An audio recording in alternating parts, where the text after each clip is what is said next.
Have you ever tried to find yourself and ended up feeling more confused than before?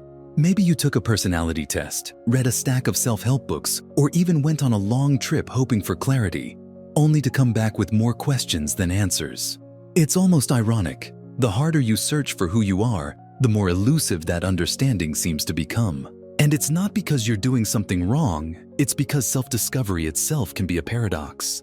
The more we turn inward, the more we risk creating a distorted reflection, like staring into a funhouse mirror and assuming that's the truth. You start analyzing every thought, every choice, every habit, until it feels like you're no longer living your life but constantly dissecting it. And instead of feeling grounded, you feel untethered. Why does this happen? Why can the pursuit of self-knowledge, a goal we're told is essential for growth, sometimes make us feel less certain about who we are? This is the question we're going to unpack today, blending what psychology, philosophy, and neuroscience have to say about the limits of self-awareness and how to approach self-understanding in a way that actually brings clarity rather than confusion. To understand this paradox, we need to start with a basic truth from psychology. Your mind is not a camera, it's a storyteller. It doesn't just record reality, it interprets it, edits it, and sometimes rewrites it entirely to fit a narrative. When you focus too much on finding the real you, you're essentially asking the storyteller to write a definitive biography while the story is still unfolding. The problem is, the act of observing yourself changes what you see. This is similar to what scientists call the observer effect. In physics, measuring a system can alter its state, and in psychology, analyzing yourself can alter your thoughts and behaviors in real time. You might notice yourself acting differently simply because you're trying to see the real you, which ironically means you're no longer seeing yourself in your natural state. Philosophy has long warned us about this trap. The ancient Greek thinker Heraclitus famously said, "You cannot step into the same river twice," meaning that both you and the world are in constant flux. The you you're trying to find is not a fixed object, it's a moving target. Neuroscience backs this up. Your brain is a dynamic network, constantly rewiring itself based on experiences, emotions, and environment. So when we demand a final static answer to the question, "Who am I?" we're essentially trying to capture a photograph of a flame. The image might look sharp, but it's not the living, moving truth. The more you chase that perfect snapshot, the more you risk mistaking an outdated image for your true self, leaving you disconnected from the reality of who you are right now. Here's where the paradox deepens. The more we focus on dissecting ourselves, the more we risk confusing the map for the territory. A personality label, a life philosophy, even a deep insight from therapy, these are all maps. They can be incredibly useful for navigation, but they are not the living terrain of who you are. If you cling too tightly to them, they start to limit you instead of guiding you. Psychologists call this self-concept rigidity, when your idea of yourself becomes so fixed that you stop noticing how much you've actually changed. You might tell yourself, "I'm just not a creative person," or "I've always been introverted," and without realizing it, you filter your experiences to fit those definitions. It's like wearing tinted glasses that you forget are on. Everything you see is subtly colored, but you think it's just how the world looks. There's another danger too. Excessive introspection can pull you away from the very experiences that shape authentic self-knowledge. If you're constantly pausing to ask, "What does this say about me?" you can end up living in analysis mode instead of actually engaging with life. It's similar to trying to enjoy a song while stopping every few seconds to study the sheet music.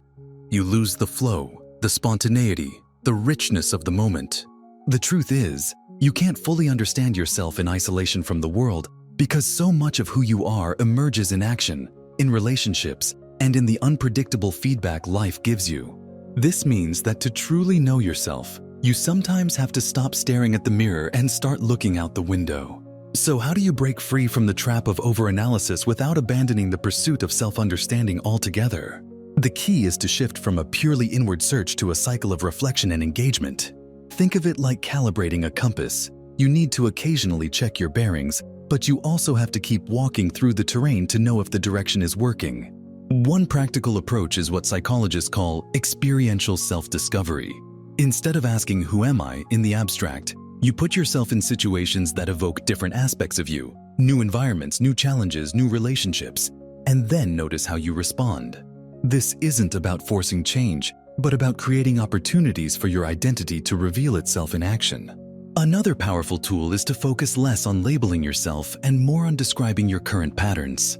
Instead of saying, "I'm not confident," you might say, "In social situations, I often hesitate before speaking." That shift from identity to behavior makes your self-view more flexible and more accurate. Philosophers like John Dewey argued that we don't discover who we are in stillness alone, we discover it through doing. Your most authentic self is often revealed in moments when you're fully absorbed in the activity, not thinking about how it reflects on you. This is why practices like volunteering, learning a skill, or even engaging in a hobby without the pressure of mastery can teach you more about yourself than hours of introspection.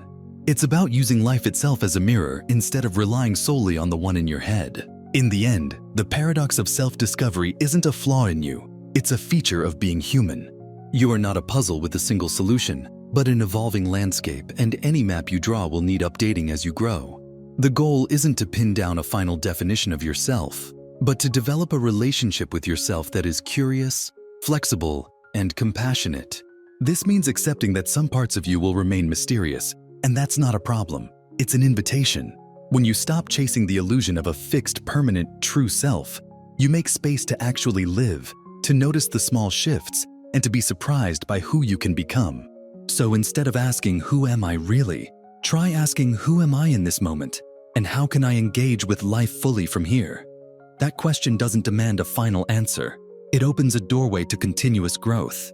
If this perspective helped you rethink the way you approach self-understanding, imagine what else you could unlock by exploring your mind with the right tools and questions. Like this video, share it with someone who's also navigating their own paradox, and subscribe to Mind Unlocked, your toolkit for better thinking, so we can keep exploring the most fascinating corners of the human experience together.